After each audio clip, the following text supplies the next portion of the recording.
This is not a university, but National Institute under the METI. METI stands for Ministry of Economy, not Education. So my main focus is industry. Today I'll talk about lectins, but maybe you're not very familiar to lectins. Lectins are a group of proteins which can bind to glycans. But glycans are very, very fundamental. If you study life systems, you cannot escape from the issue of glycans. But glycans are very difficult to make approach because their structures are very complex, heterogeneous. But instead, we can use very useful tools, lectins. Lectins are general name of group of carbohydrate or glycan binding proteins. So today's my topic is as an introduction, the first part I will describe what is lectin. The second part I will show you novel glycan profiling system named lectin microarray. It is a new platform to investigate glycan proteins developed in this century. So lastly, I will talk about a little bit about medical application of this new technology. What is lectin? I show you briefly history and the definition. Lectins are counterpart molecules of glycans. Glycans are very difficult to treat with, but lectins are very easy. It's a kind of protein, but they can bind glycans in a very, very specific manner. They are easy to treat with by using recombinant technology. Historically, Sturmark of Estonia reported the first lectin, at the time named hemagglutinin. It's a red blood agglutinin. The name is lysine. It's very famous. It's a biological weapon. It's a killer. But lysine is a plant toxin. And Boyle and Shapley first used the technical term lectin. Lectin stands for legere in Latin. It means choose, select, sort. And finally, Goldstein defined the lectin as carbohydrate binding proteins of non-immune origin and non-enzyme in the paper of Nature in 1980. But nowadays, the term lectin is much more widely understood and defined simply as carbohydrate binding proteins of every origin. No limitation to the species origin or enzyme or immune origin. No limitation. Very, very common origins. Actually, we have the increasing number of lectin domains. Here we have more than 50. And according to the recent analysis, the number of lectin domains, I mean unrelated sequences, PFAM, more than 100. You can imagine, you know the name of IgG, immunoglobulin. It's just a single domain. Here, I type. Now, there's a pointer here. Pointer. No pointer? Oh, yeah. Here, I type, immunoglobulin type. So, you know, immunoglobulin is much more diverse in the binding specificity. But from a protein and scaffold level, it is just single scaffold. In comparison with immunoglobulin, lectin are composed of many kinds of proteins. There's no limitation. So, in my mind or illusion, any protein scaffold can evolutionarily become lectins. I mean, artificial lectins. But it's not yet performed, just in my idea. But this grounds, my colleagues Fujimoto showed. Fujimoto counted the lectin domain number more than 50. I mean, it's P-fam, protein families. Their sugar binding functions have been reported in literature, and their 3D structures are available in protein database. But this is minimal number. So as I mentioned in the previous slide, very recent paper suggested the number of lectin scaffold exceed 100. To make mutant lectins or artificial lectins, we have already developed a key technology to evaluate or understand what the specificity. The technology is also already developed. But nowadays, we don't have almost no artificial lectins. We depend largely on natural lectins. But in natural lectins, we lack much more diversity. So in the future, near future, we expect to engineer recombinant artificial lectins in our hands. Not yet performed, but I'm convinced. In the second part, I will describe our technology in lectin microarray. What is glycan profiling? Not glycan structure determination. It is a rapid and easy way to find clues to measure characteristics of glycan structures of any target species such as cells, tissues, glycan conjugate like glycan proteins, glycan lipids. They are included in a serum. Glycan structures are very important to know the function and the message in health conditions, typically cancer. In other words, it is a method with focus on belief profiling or rough sketching, just sketching, rather than determination of more and more detailed covalent structure. It's very, very complicated and time consuming. It doesn't work, such as liquid chromatography and mass spectrometry. It's very rigorous but time consuming, and material is required in a much amount. So it is for the sake of glycan profiling. To be rapid, sensitive, high throughput, and comprehensive is the most important. And so lectin microarray is an answer, is an idea. And this is from the textbook, American Essentials Glycobiology, the second edition. I must repeat once again, it enables rapid and high throughput glycan profiling. In this case, it's very important to note the method does not need glycan liberation from the glycoprotein, glycolipid. Glycans always exist in a glycan conjugate, GP120. But its liberation needs special techniques, chemical or enzymes, very, very time consuming. But in this method, no need for glycan liberation. So intact analysis is possible. But there's a substantial problem. In comparison with antigen-antibody interaction, it's very stable, strong. But the lectin-glycan interaction is very weak. In terms of KD, dissociation constant. Dissociation constant is how easy to dissociate the complex. So if the value is low, the complex is very, very stable. If the value is high, easy to dissociate. It means weak interaction.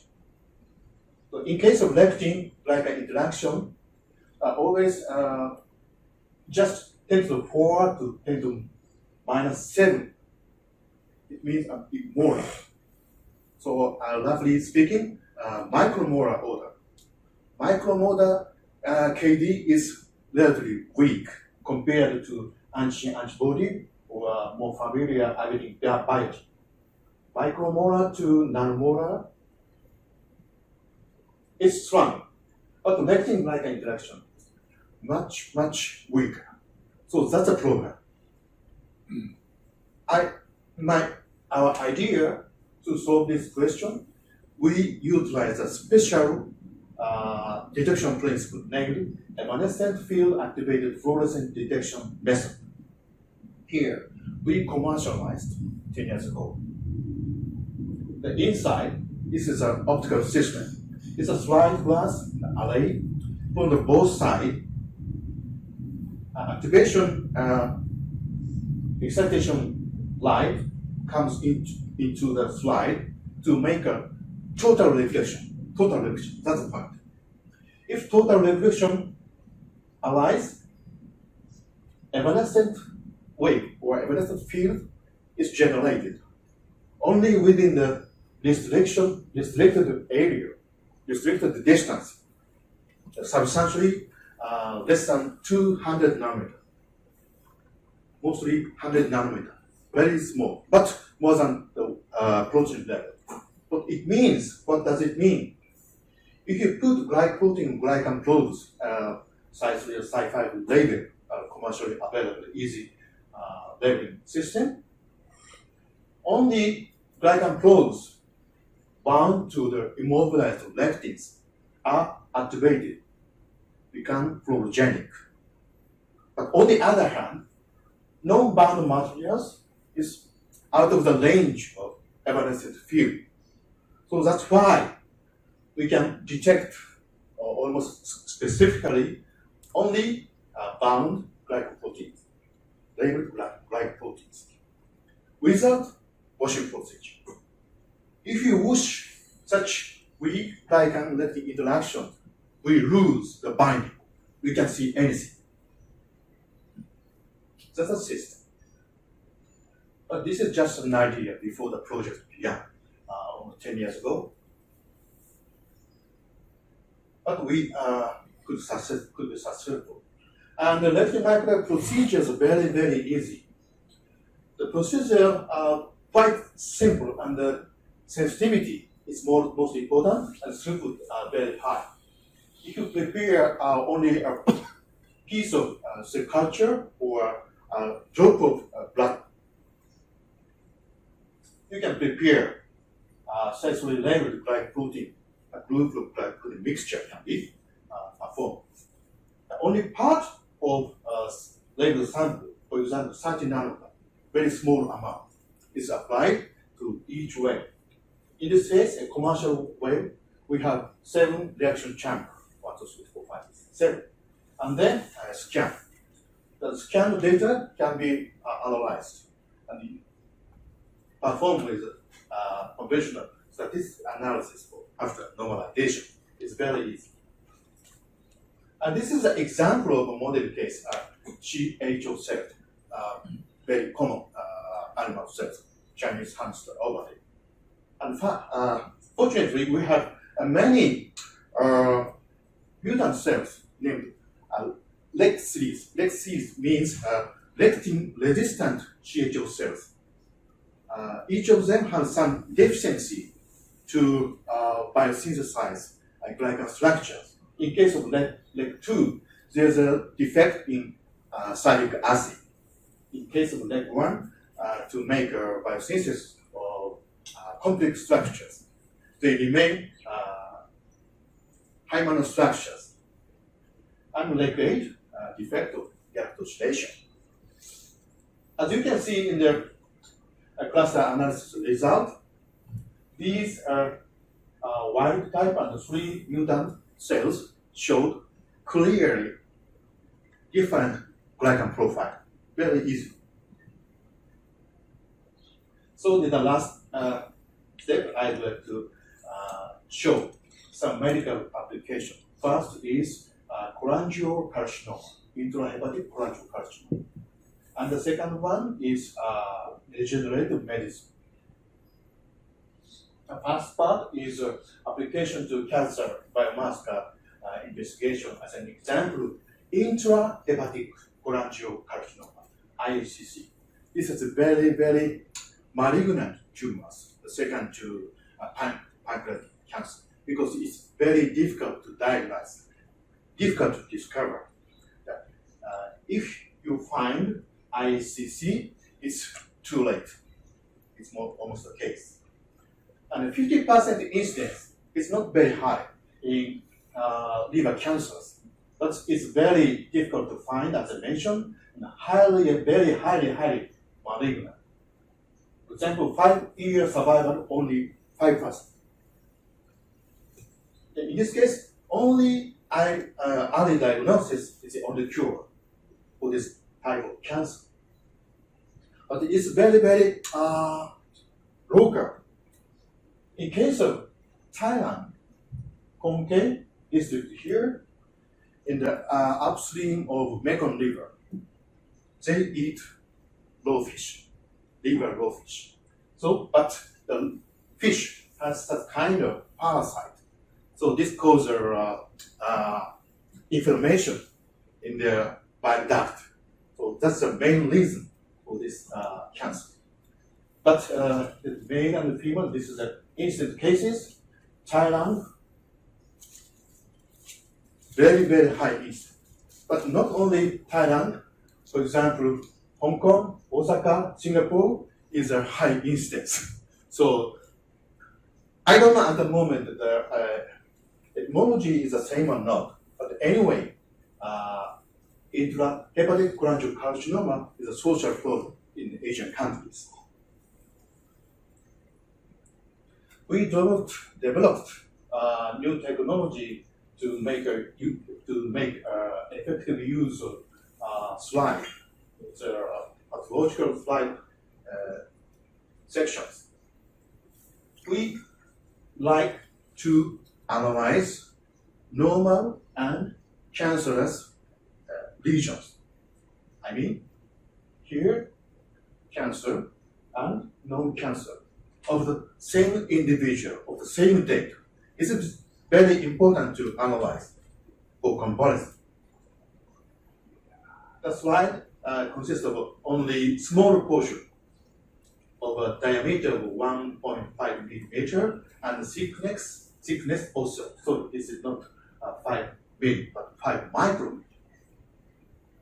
We extract protein, only a small part, and then size level, and after treatment with some treatment, we analyze a portion of this. And liquid microarray analysis is performed. The method has some advantage.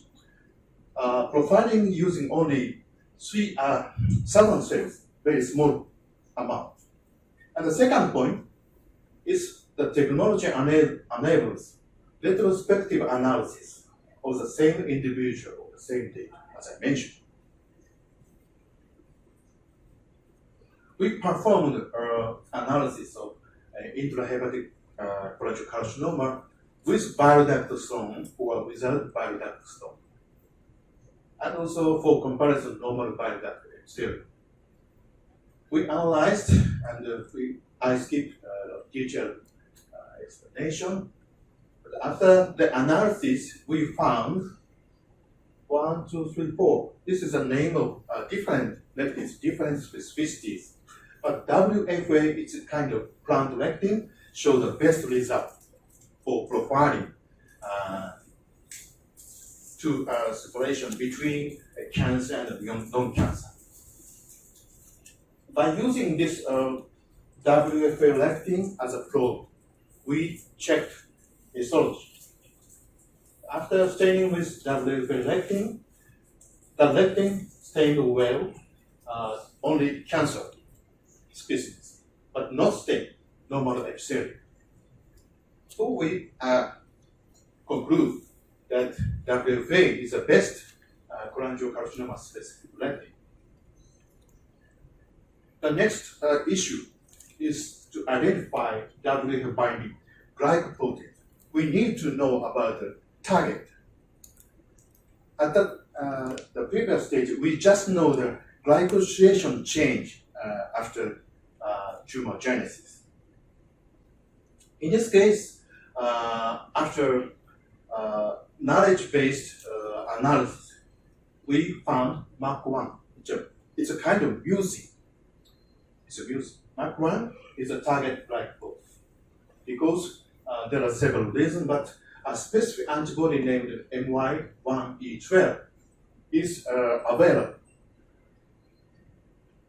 It's reacted with cyanide Mach1.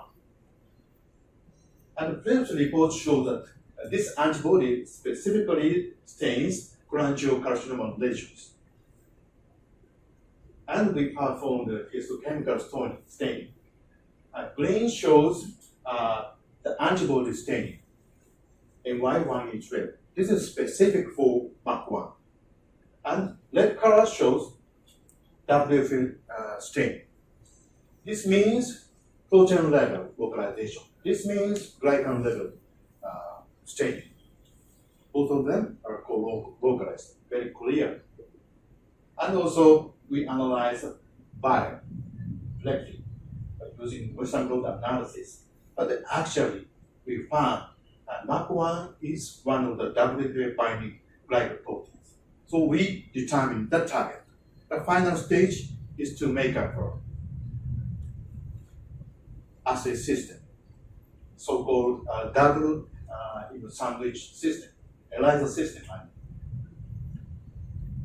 After construction of a WFA antibody sandwich system, we can find that the system is very, very effectively separate cholangiocarcinoma and benign diseases. We can discriminate cancer and non-cancer. The ROC curve is here.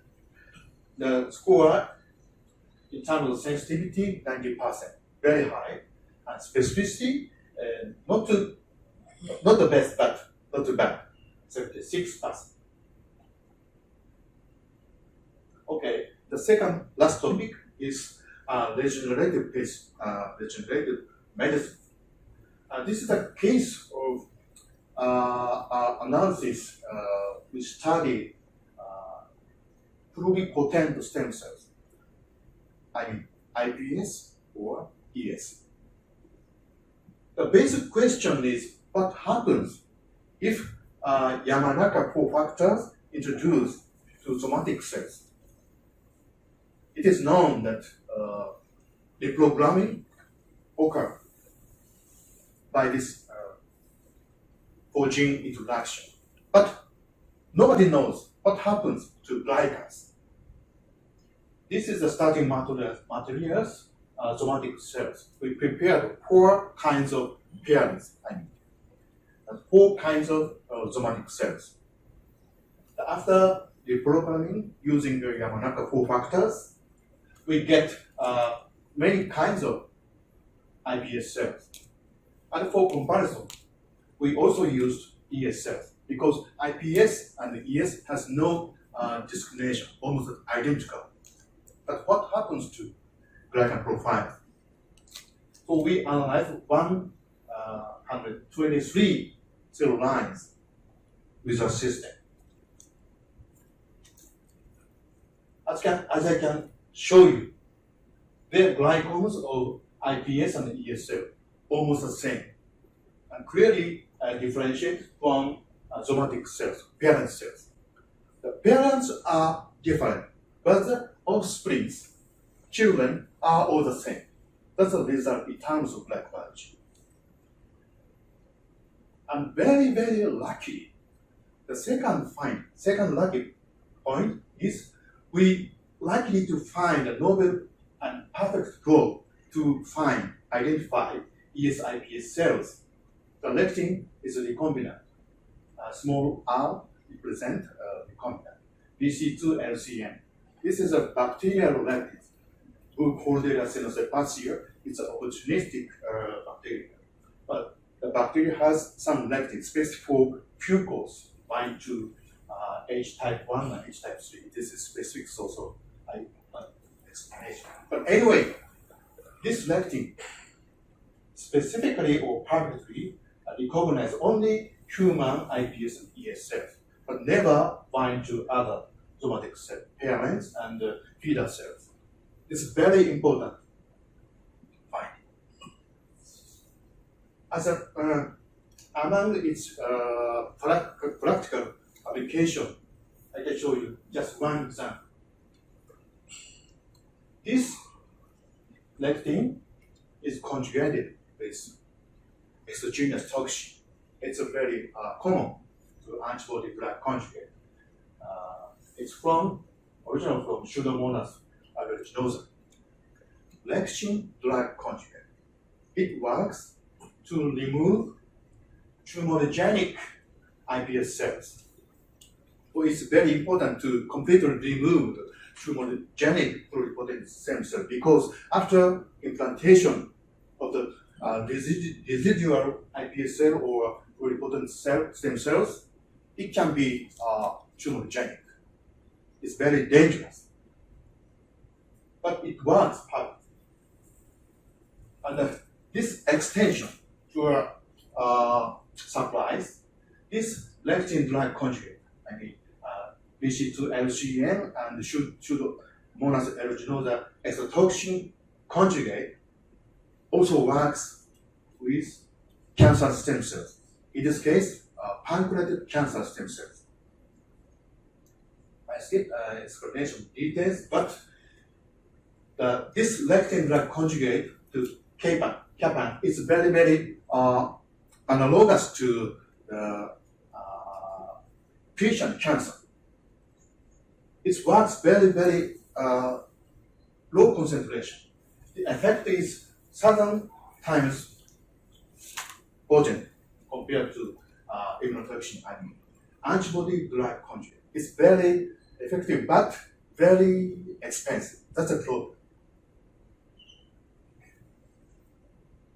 Maybe the future, why this lectin drug conjugate works very effectively is this BC2-LCN epitopes are very, very extensive, not only on glycoprotein, but also glycolipids. So this epitope structure covers cancer cells. But this lectin does not bind to other kind of cells. So very, very specific. Maybe this is a reason. Okay, to conclude, our evanescence system was found to be widely applicable to biotechnology and bioengineering, and also medicine. This time I only showed the lectin microarray, but this evanescence system is also applicable to glycan microarray, opposite system. Lectin bind to glycan, glycan bind to lectin, and also antibody system. So very, very widely applicable. The target cannot be only glycoproteins, but also cell culture, live cells, and bacteria, and fungi. This is a take-home message. Lectin engineering is a key technology to develop new modality of pharmaceutical drugs, cancer diagnosis therapy, and regenerative medicine, which cannot be attained by conventional approaches.